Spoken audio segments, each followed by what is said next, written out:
One today. He was convicted of a murder for hire, except there's a problem with that. No one was killed, no one was paid, and no one, except for Joe, was ever charged. That includes the alleged hitman. Well, hey, welcome to the Word of Gaud. I'm your host, Tony Gaud. Got a great show for you today. And the word of the day is starting from scratch. I know it's 3 words, but you get it. We're going to be talking about starting over, because that's what this whole podcast is. This whole podcast is starting over.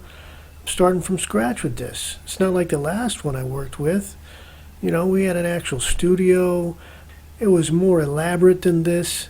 So I'm starting from the bottom, working my way up with this whole podcast, as well as with some other things, with reinventing myself on stage. So we're starting from scratch. I got some great stories to tell you today. Got some great things to talk about. I'm going to be talking about, I got a movie review for you for the SAG Award nominees, as well as we're going to be talking about, we got a rocket ship that blew up, or as they say, disassembled.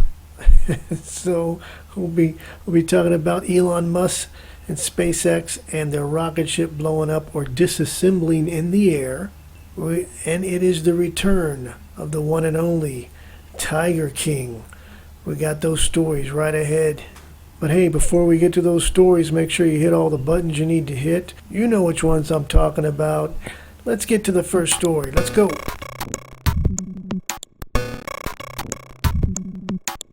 Joe wants President Trump, that has spoken about this in the past, to once again hear these facts and bring his plight to the public eye. Joe Exotic is back in the news. That's right, the Tiger King is back in the news, and he is looking for a pardon. His lawyer just came out with a press conference, and they have new evidence.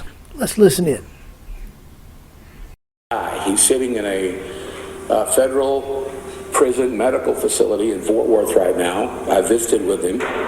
Obviously, he's in good spirits, but he's also very, very disappointed that with what I'm about to tell you, his case has not gotten more attention or treatment where he's free today. Joe Exotic needs to be freed. All right, he's just trying to sell T-shirts right there. That's merch. That's a plug. Facts about Joe's conviction that were absolutely disturbing to me.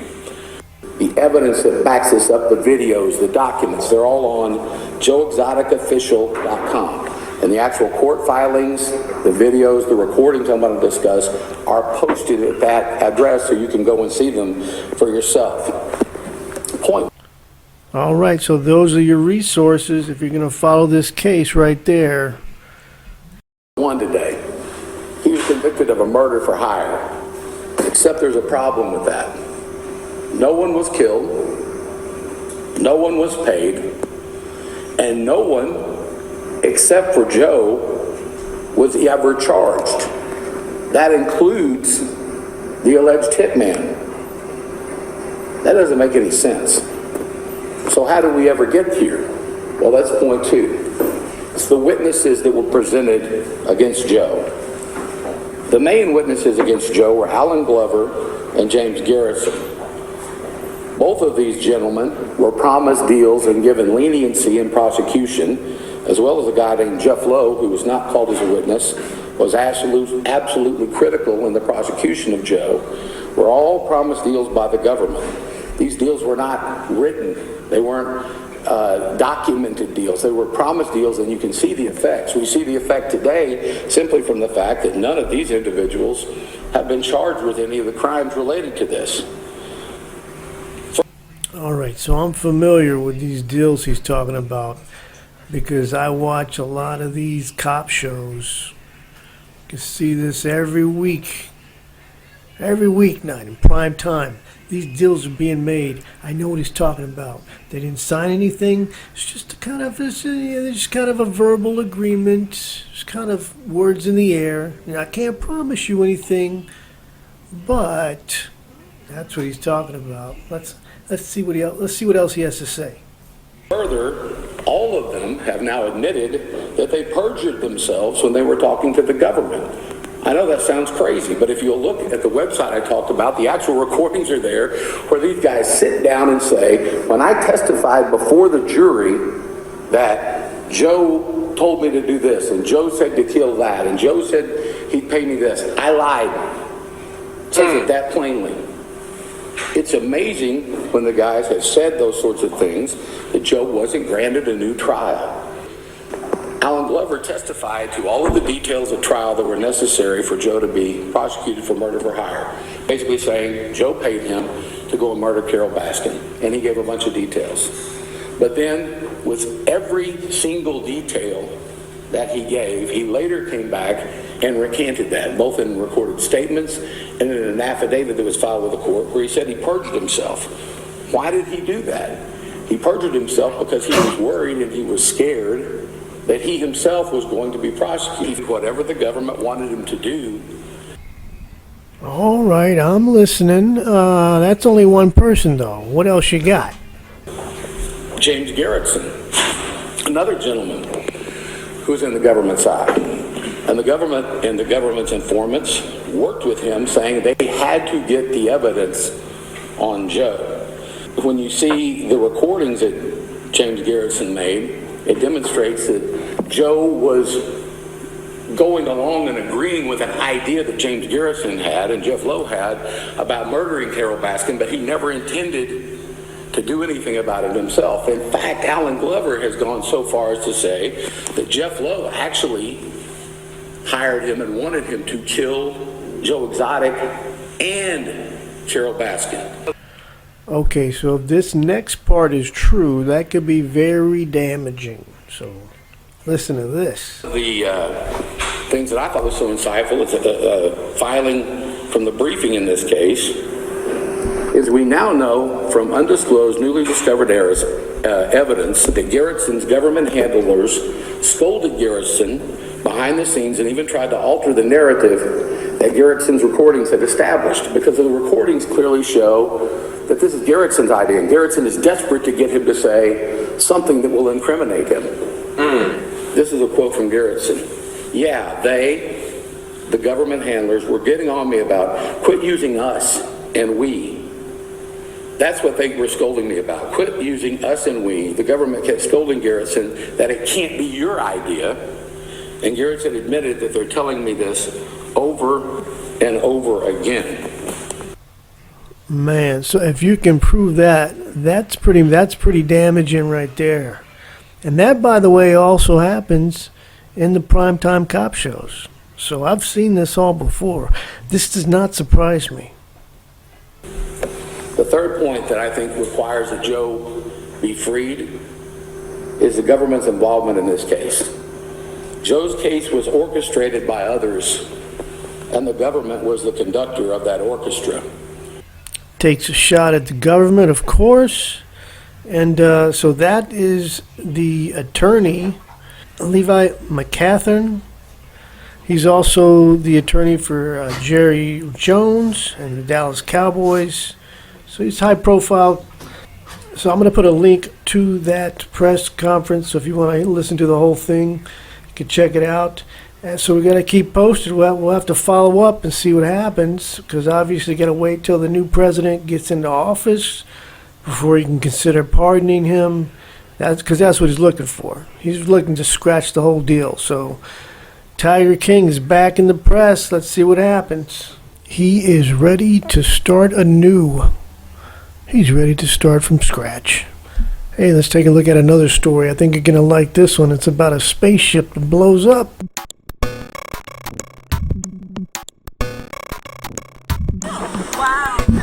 This is not right. Something happened. This exploded. This thing has exploded. Well, guess who shot a space rocket into space and it exploded? Let's listen in. This is gonna be good. 5, 4, 3, 2, 1.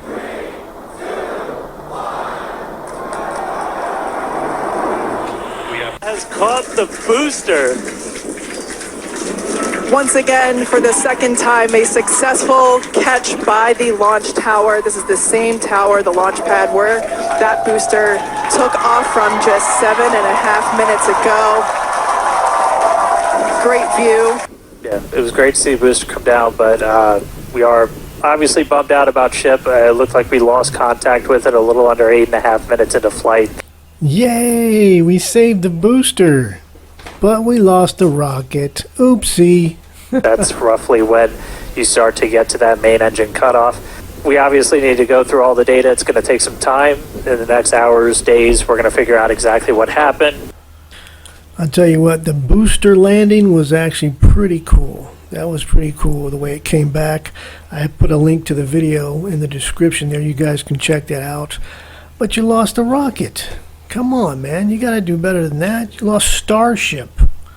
Before we wrap it up, here's a little bit more reporting on that. The spectacular sight was created by a problem with the SpaceX Starship unmanned rocket. Telemetry showing 33 out of 33 engines as it's pitching downrange.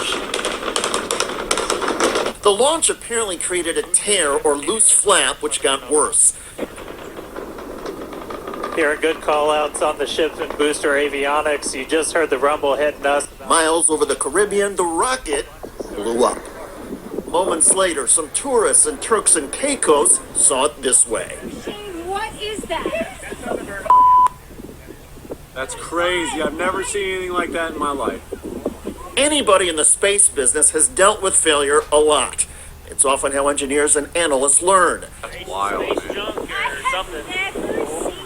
But this setback in the sky became a source of unprecedented ridicule on Earth. This is my favorite part, how SpaceX described the situation. When SpaceX wrote, Starship experienced a rapid, unscheduled disassembly during its ascent burn. An unscheduled disassembly. That's very creative with the language. And I'm sure that insurance companies will start using that next time you're in a crash. And they don't want to pay you because it wasn't really a crash. It was just a disassembly. It was unscheduled. That's all. We're headed to hell. Just remember this. Reminder, it's a test. It's a flight test. It's an experimental vehicle. Well, looks like it's back to the drawing board, starting from scratch, because that's the Word of God. Good luck, SpaceX. It's all about starting over. Before I get into the SAG Award nominees and the movie review, I reviewed a movie for you guys. Well, kinda. I kinda went over a couple things that I watched. But before we do that, speaking of movies, if you guys are on the channel, I put up another making of video for another movie I made. So check that out. I got 2 of them up there right now. I got a 3rd one on the way. We like stuff about filmmaking, or specifically low budget filmmaking. Check those out and see what we did, see what kind of things we had to improvise, and how we got it done. But anyways, let's talk about movies. SAG Awards.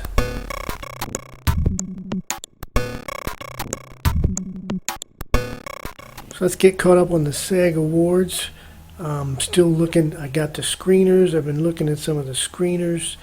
And man, there's a lot of musicals as far as the motion pictures that are nominated. Like Wicked, obviously. I'm sure you've heard about Wicked. You know that's a musical. Amelia Perez, they're singing in that. A Complete Unknown, that's Bob Dylan. What else? There's got to be another. I think there's The Last Showgirl. There's a lot of singing going on. A lot of singing and dancing. And actually, Wicked, I saw Wicked on stage. I saw the Broadway series, the touring company, on stage like almost 20 years ago. I didn't remember any of it, really, honestly. All I remember is that it was really good. And then once I started seeing some of the movies, some of the stuff started coming back to me. I watched Gladiator 2. That's nominated for stunts. which I could see that doing pretty. It was pretty good as far as stunts go. That's Ridley Scott directing that. You got Denzel Washington in there, Pedro Pascal. Denzel Washington, I thought he did great. I wish they would have done more with him. He had a pretty cool character, and I like what he was doing, but it just wasn't, it just felt like a couple elements were missing somewhere, There wasn't anything standing out. It was very middle of the road type of film, but I enjoyed it. I mean, it's a popcorn movie by all definition, basically. But hey, it might do all right as far as the stunt category. Well, some of the TV shows that are nominated are pretty good, and I've seen some of those already. A lot of them I haven't seen because I don't really have all these streaming services. That's crazy. But Abbott Elementary, that's a pretty good show. That reminds me of Parks and Rec. Only Murders in the Building. I mean, Steve Martin, Martin Short, Selena Gomez is a good actress as well. So, I mean, that's a fun show right there. There's a couple of them that I really liked I hadn't seen before until now that I've been checking out. One I really like, Hacks. That was pretty funny. Of course, I'm a little biased because it's about the industry and about comedians and so forth. So, I'm a little biased. One that I was really into, didn't know what to expect, but it turns out it was really good, is The Penguin. That's one of those, was it DC comics? I'm not really into that whole, I'm a casual superhero film watcher. Iron Man, I'll watch these superhero films, DC, Marvel, whatever. But it's not a required watching for me. Like, I can go without watching. As a matter of fact, there's a lot that I haven't seen because they're dropping just too many for no good reason. Well, money. This is a great origin story for the Penguin. And Colin Farrell does a phenomenal job. You can't even recognize him. You completely forget that he's the guy behind the Penguin. I'm going to keep watching it. I hope that it's as good as it's been so far. But that's a good one to watch. That one I could watch because it doesn't come off like some kind of superhero type show or anything else. It's got its own vibe. I recommend The Penguin. That's enough coverage right now for the SAG Awards, for the nominees. I'm going to keep watching, and you write in the comments. Let me know if you've seen any of these shows. If you've seen any of these shows, put it in the comments. Let me know what you thought. If there's a show that you highly recommend or that you highly do not recommend, drop it in the comments. Let us know. And by the way, totally coincidental, but it aligns with the word of the day, which is starting from scratch.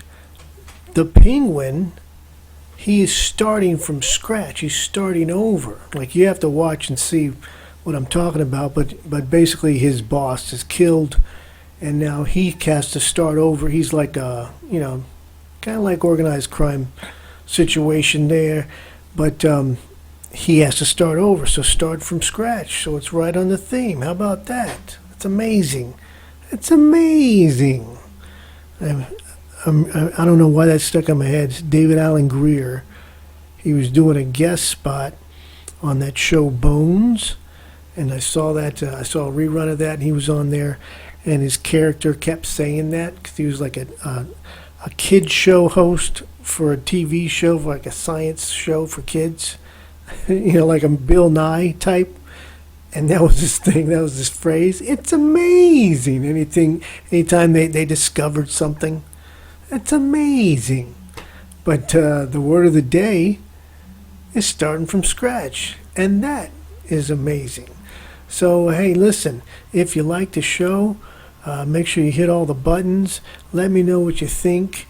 We're literally sitting at this recording, as we record this, we're literally sitting at 199 subscribers. We're one away from 200 subscribers. And when we hit 200, I'm dropping a special video for you guys. It's 2 minutes of self-tape auditions. So you can see some wackiness behind the scenes. Well, hey, thanks for listening, and I appreciate you guys. That's the Word of God. I'm Tony God, and I'm out.